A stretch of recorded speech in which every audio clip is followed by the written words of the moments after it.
How are you? I think you are well by the grace of Almighty. Welcome to my channel. আজকের লেসনটা আমাদের অষ্টম শ্রেণীর নতুন ইংরেজি বইয়ের এক্সপিরিয়েন্স 7.3.4। তুমি যদি আগের লেসনগুলো না দেখে থাকো তাহলে উপরে আই বাটনে ক্লিক করে প্লেলিস্টে গিয়ে দেখে আসতে পারো। কি বললো? Now have a look at the following note on summary writing. Then read the conversation again in activity 8.3.3. এখানে 8টা ভুলে আসছে, এখানে 7 হবে। And write a summary of the conversation. Later share it with your friends who need help to understand these 3 grammar points. Do not forget to sync the forms of the verbs you have used. বাংলায় বলা হলো, এখন summary writing এর উপর নিচের নোটটি দেখো, তারপর activity 7.3.3 এর কথোপকথনটি আবার পড়ো এবং সামারি লেখো। পরে এটি তোমার যেসব বন্ধুর এই 3 ধরনের গ্রামার পয়েন্ট বুঝতে সাহায্যের প্রয়োজন তাদের সাথে শেয়ার করো। তুমি ভার্বের যে ফর্মগুলো ব্যবহার করেছ সেগুলো চেক করে দেখতে ভুল করো না। এরপরে note on summary writing. Summary রাইটিংয়ের উপর একটা নোট দেওয়া হলো।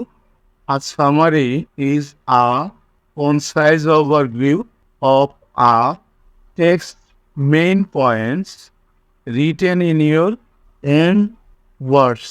A summary provides the reader with an overall comprehension of a larger body of work in a condensed and concise format. By summarizing a text, you show your better understanding of that text. এইটুকের বাংলাটা আমরা দেখে নিই। আসলে এখানে যে লেখাটা আছে এটা বাংলা কিন্তু বইয়ে দেওয়া আছে। সামারি হচ্ছে কোনো টেক্সটের মেইন পয়েন্ট এর সংক্ষিপ্ত বর্ণনা, যেটা নিজের মতো করে লেখা হয়।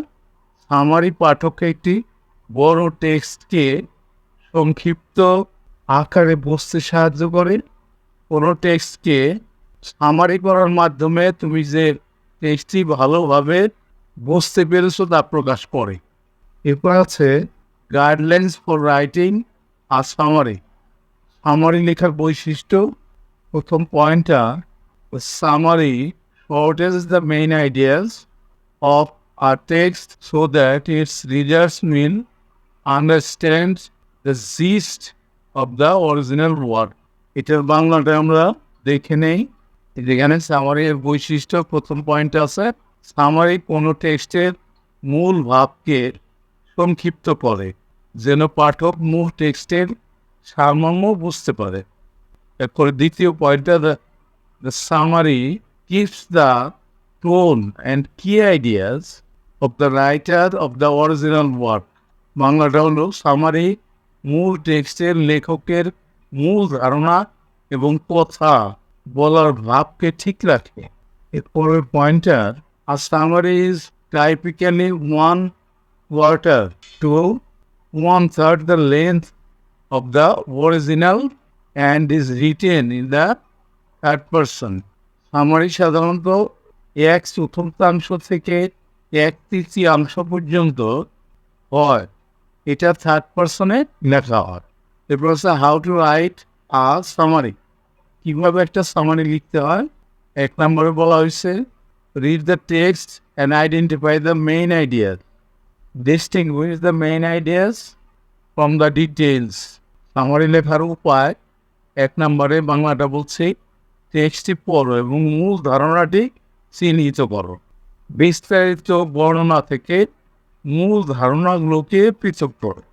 এরপরে 2 নম্বরে, write the main ideas in a list. মানে বাংলাটা হলো, মূল ধারণাগুলোর একটি তালিকা তৈরি করো। 3 নম্বরে, begin the summary with an introductory statement. বাংলাটা সামারিটি একটি সূচনামূলক বক্তব্যের মাধ্যমে শুরু করো। পরে 4 নম্বর পয়েন্টটা turn the main ideas into sentences occasionally including details when it is necessary to convey the main idea. 4 নম্বরে বাংলার প্রধান ধারণাগুলোকে বাক্যে পরিণত করো যদি প্রয়োজন হয় কিছু বিস্তারিত বর্ণনাও অন্তর্ভুক্ত করতে পারো। এরপর 5 নম্বর পয়েন্টে কি বলা হলো, combine the sentences into one or more paragraphs. বাংলাটা বাক্যগুলো এক বা একাধিক অনুচ্ছেদে সংযুক্ত করে। 6 নম্বর পয়েন্টে কি বললো, use transition words to connect the sentences and the paragraph. বাংলাটা বলা হলো বাক্য এবং অনুচ্ছেদগুলোকে সংযুক্ত করার জন্য প্রয়োজনীয় ট্রানজিশন ওয়ার্ডস ব্যবহার করো। 7 নম্বর সর্বশেষ পয়েন্টটা, proofread the summary for punctuation, spelling, sentence structure and content.